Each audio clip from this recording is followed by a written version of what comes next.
Let me get... This beast is big. Hey folks, this is Fat Guy Flies RC coming to you from the man cave. As you can see, I've got Zeus balanced. The CG is 120 millimeters back from the leading edge root, which where the wing actually touches the fuselage at that angle. 120 millimeters back, and that's where she's sitting on her CG. I've got now Wesley at Motion RC, when he flies it, he puts a 5000 Admiral all the way forward, and it must weigh a lot more because I've got a 6000 6S HRB all the way forward, and with the gear up on the CG, she's perfect. Now, I can't lower the gear to see because the CG stand is in the way. So what I'm going to do is I'm going to kind of lift up on the model, move it forward so the gear will come down, and then I'm going to try to put it back with the gear, put it back on the CG mark. Okay, as close as I can, right about there, and I want to see how she looks CG wise with the gear down. Okay, pretty good. That's pretty good. The gear's down, and she's right on, well, to the little bit rear of the CG. A little bit rear. Let me move. I got that one pole here just a little. Let me move it back. Okay, so she's wanting to rock back just a little with the gear down. So that's actually a good thing, because if it's slightly, if it's level flight with a CG there, with the gear up, and then if you're going to slightly get tail heavy with the gear down, that's good. Now let's put the gear back up, and let's prove that point. We'll put it back on the CG mark. I got to move it forward though in order to get this. The gear won't clear my little CG stand, see? Yeah. All right, we'll put it back on the CG mark, and we'll prove my point. So, okay. Right about there. Then right about there.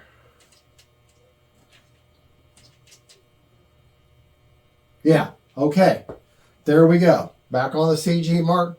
So, that just shows that for me, with a 6000 HRB all the way forward, which is what I'll probably run with her, she's going to run nice, fly nice and level. When I put the gear down, she's going to want to be just slightly tail heavy on me, which will assist with landing, okay? So just have to be aware of that whenever you're flying. A little variance back and forth on a regular wing plane is fine. On a wing, though, on a flying wing, a small amount can be significant. A little more forgiving with an actual traditional wing. So let's take it off the CG. And I'm not actually marking the CG on there. I'm going by their CG marks. If you look where my fingers are tapping right now, if I can find it. That's where the CG mark, you can clearly feel it. So if you and you're at the field, kind of put it there, and yeah, okay. Now, it's not like a very distinct rock one way or the other. Okay, this is what you're wanting to avoid. There we go. That's good right there. And this is, I was talking about how they can get this plane in such a small box. Well, they did. And this is the plane may not seem all that big, but yeah, this is a big plane. It's going to be very deceiving. All right, we talked about the CG, 120 millimeters back from the leading edge root. That seems to be spot on, but for me, that's using a 6000 HRB, which is, I'll show you the placement of that, is all the way forward against, I can't get it any further forward. So, and I don't want to have to add weight if I can avoid it, but I don't think she's going to need it. Okay. All right, you saw the gear work, and I did not install a FREEWING Afterburner. Instead, I installed a KM Models version 4. Now, you might want to watch your speakers here because it's about to get very, very loud. So I want to show you about this KM that they turn blue. Okay. Motor on. Oh wait, I don't have it turned on. You have to plug the you have to plug it in.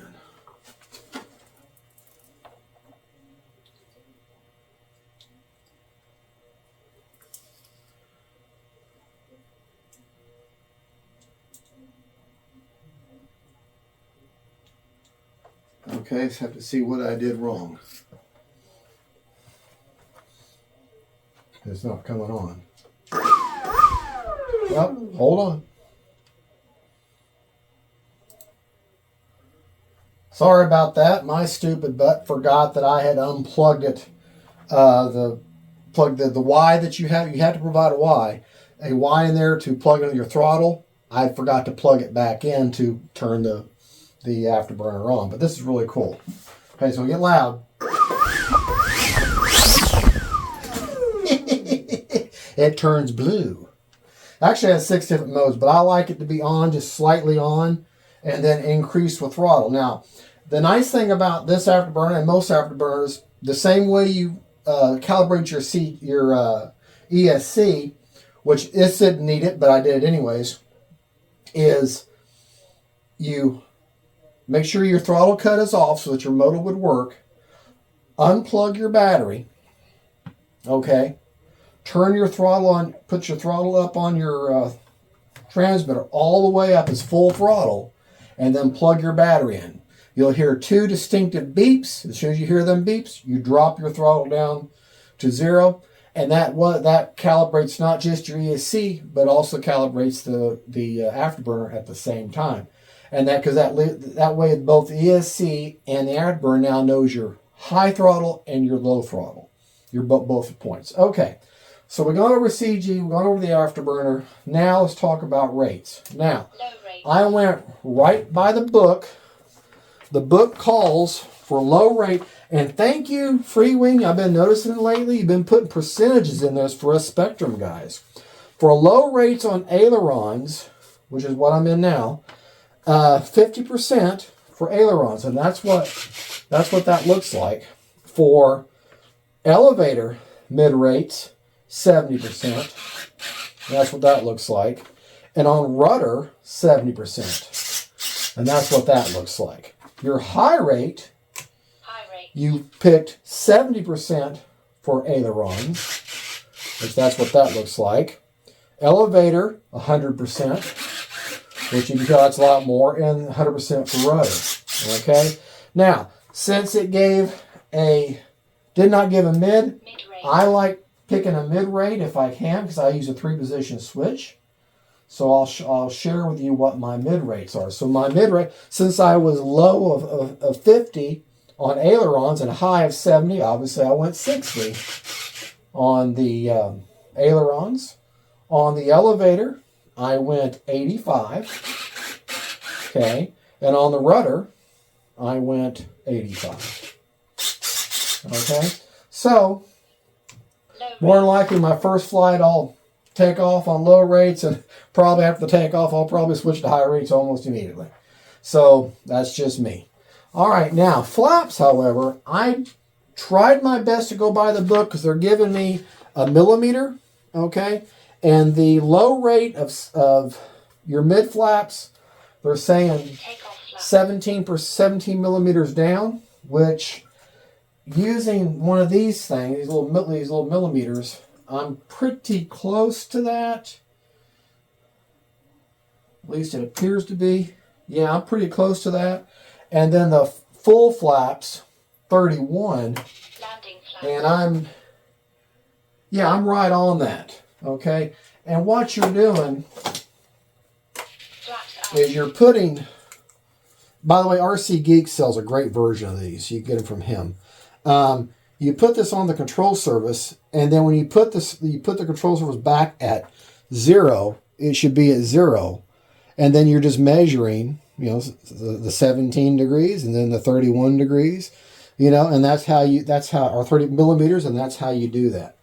And to get that to translate from millimeters into percentages on a spectrum, to show you what that, to tell you what that was, when they called for takeoff flaps of 17 millimeters, that actually on the spectrum, I'll just show you what that looks like.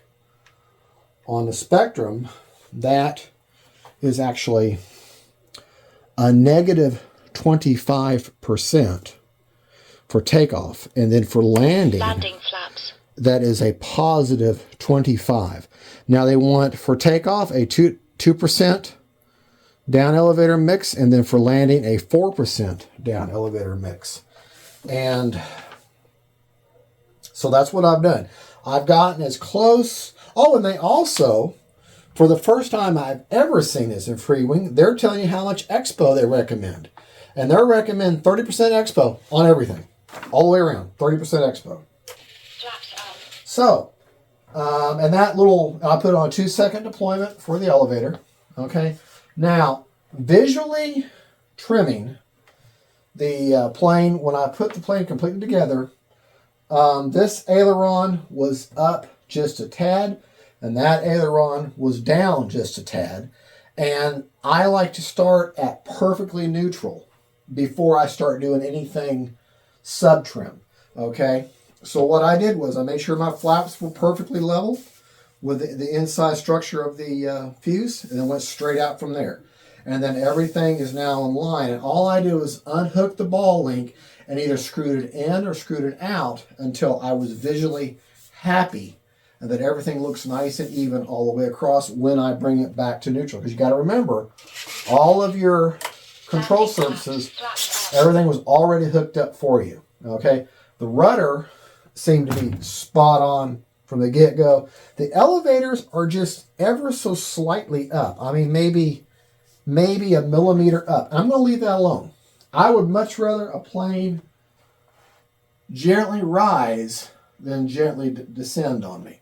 Okay, that's enough. I could maybe deal with sub-trim on that if I want to, but they're up just a touch, and I just elected just to leave it alone. Okay, the installation of the Afterburner is no different than installation of any Afterburner. You want to remove your EDF unit. There's 3 screws on either side of the EDF. You just unscrew those, pull your EDF out, okay? And on the end that goes towards the exhaust end, on the back of that EDF, if you remember in the unboxing, I showed those 2 bolts there. Well, with these KN Afterburners, these new ones, the version 4, they have 2 holes on either side of the Afterburner that just happen to line up perfectly with the back of that motor. So I just got me 2 very little 3 or 4 millimeter machine screws that fit those holes, so I had to find them. The new version 4 from KM models may come with screws. I've seen them with screws before, and that's what I found. But I just didn't happen to have a set with the KM Afterburner I opened up, and it bolts right in. Just don't over tighten it. And then of course, since I've got my EDF unit up, ran that wire, very heavy duty wire, ran it through, and I hooked that on the balance lead of the battery whenever I plugged that in. Do not, and this is very important, do not over tighten any screw. You have nice hardy screws, very nice connections, but they're going into a hard plastic, okay? So once that screw bottoms out, it starts really getting tight. Stop. Don't over tighten anything. Luckily, I didn't strip any screws out, but it does. I wish the screws everything was going metal into metal. That would be great. But I'm going to trust the engineers, and they know what they were doing. But you've got the 2 screws on this side, 2 screws on this side. They're all 10 millimeter long screws. They all take a 2 millimeter hex head drive screwdriver for everything. You need no screws on the wing at all, okay? All you do, slide your spar in. The gear doors have they have little angle brackets. You just turn those and the gear doors will open up. Slide your wing in, hold the as you slide the wing and pull the wheel, and you kind of line that wheel up where it'll go in the pocket. It's obvious when you see it. And then that gear door will close, and easy peasy. Okay, then you got 2 pegs, and when you may have to finagle your wing back a little bit to get it because it's tight the first time. And as soon as that first one goes in, you push that peg in to where it's solid blue, and then push the second peg in where it's solid blue. Let me show you those pegs real quick. Where you can see them. See these pegs right here? If I press up on that peg, okay, now I don't know if you can see it on camera or not, but you see the white? That's danger, danger, Roger. Danger, danger. You want that peg in. You only want to see blue. Because if that peg is out, that wing is disengaged and can come off. Okay? You want to hear that click in. Very important. And here's those, right here, you see that little square thing, right? You have to turn that right. But you can watch, and that releases the doors when you put the wings in for the first time. Okay? Easy peasy. Very easy. And it's very obvious when you're putting it together. Okay, it's not hard at all. There's nothing hard about this model. I just cannot stress enough. Do not over screws. Get them nice and snug and seated, and then stop. Don't go any further with that. If you have, the CG is going to be very simple to fix this figure because right there underneath the wing, 5,000, 6,000. The heavier the 5,000, the better. So LiPo batteries would be perfect because their 5,000s are some of the heaviest batteries you'll ever buy. Apparently Admiral batteries, which I don't really have any big 5,000s right now, of Admiral are heavy too. So it took my 6,000 HRB 6,000 to get this thing to CG right. So, but that's okay. It'll give me like another 30 seconds, maybe a minute more flight time. Told you about the Afterburner. We talked about rates. We talked about CG. We talked about flap settings. Landing gear. You've already seen it go up and down a couple of times, but I want you to really measure with your mind, okay? Think about this when you're flying along, okay? Flying along, you want to come in for landing. Think about this. How fast the jet flies. Okay? Look at there. That delay. Okay? This is a delay you need to think about. Plan ahead for your approach. When I'm getting ready to head out and turn back towards the other half of the field, in other words, I'm halfway down my outer leg, that's when I'm dropping my gear. Okay? Because I'm going to fly all the way down the other end of the field and then come line up with my runway. When I'm halfway down, that's when I'm lowering my gear. Because as fast as these jets move, you need that time for this gear to go up and down. And do yourself a favor, get in the practice of raising and lowering the gear when you're in straight level flight. Some planes, when that sideways wind will make the gear doors hang up. Just if you get in the habit of doing it when you're straight and level and not in a turn, then you won't have any. You'll negate a lot of that possibility. That's just advice, stuff I've learned mainly from flying Trojans, and also the Futura is bad about that. The 80mm is really bad about that. Lights all over it. I didn't have to do anything. When I plugged in my receiver, of course everybody's receivers didn't, my ailerons and my rudder were backwards. I had to turn them back, reverse them. No big deal. Now I installed the a Lemon RX Gen 2 stabilized receiver, not self-level, just wind mitigation, just stabilized receiver. And I'll show you where I've got that. This is a big plane. You kind of have a maneuvering is something you have to consider. But that's where I've got that right there. I got one antenna actually going down underneath the battery tray to this way, and then one going straight back to putting both those antennas at 90 degrees from each other. Now, you're going to see a little single yellow wire that goes alongside the throttle cable. Okay, when you plug. That's going to go into whatever open channel you want to use for thrust reversing. That's why you need a 7-channel receiver, because you're going to use the other 6 channels: throttle, aileron, okay, elevator, rudder, gear, and flap. That's 6 channels. Well, you need that 7th channel for your reverse thrust, okay? And so I've got reverse thrust. I like putting my reverse thrust here. Braking. And mod is on. It's going right here. Brakes off. Now blowing back. Prop secured. All right. All right. The only thing we got left now is to fly this bad boy. I'll fly her on the 6,000. I'll fly her on the 5,000, being aware that she may want to rise a lot on me, but I want to see how she does on the 5,000 also. And yeah, there you go. Like I said, I just had to do a small amount of mechanical trimming to get the ailerons correct. Well,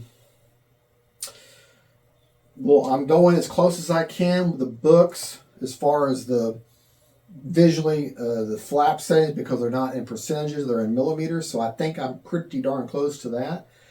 And also buy the book on everything else with regards to rates. They recommend 30% expo. I think that's a bit much for a jet, but that's okay. That's what they recommend. That's what I'm going with. All right, well, that's pretty much it. The next time you see me and this plane together, we're hopefully going to have her in the air. I'm sure I'm leaving some stuff out, but you know me. I really should write a script, shouldn't I? Folks, y'all have a good one. Don't forget to like and subscribe. FREEWING or Motion RC, thank you for taking $569 of my money to give me this wonderful ZEUS 6S, not the 8S. And KN Models, thank you so much for sending me out these Afterburners for review. I cannot wait to see that beautiful blue-purple fire Afterburner on this thing, just like I got my FMS F86. All right, y'all have a good one. Don't forget, faith, family, and friends, and then really cool jets named ZEUS.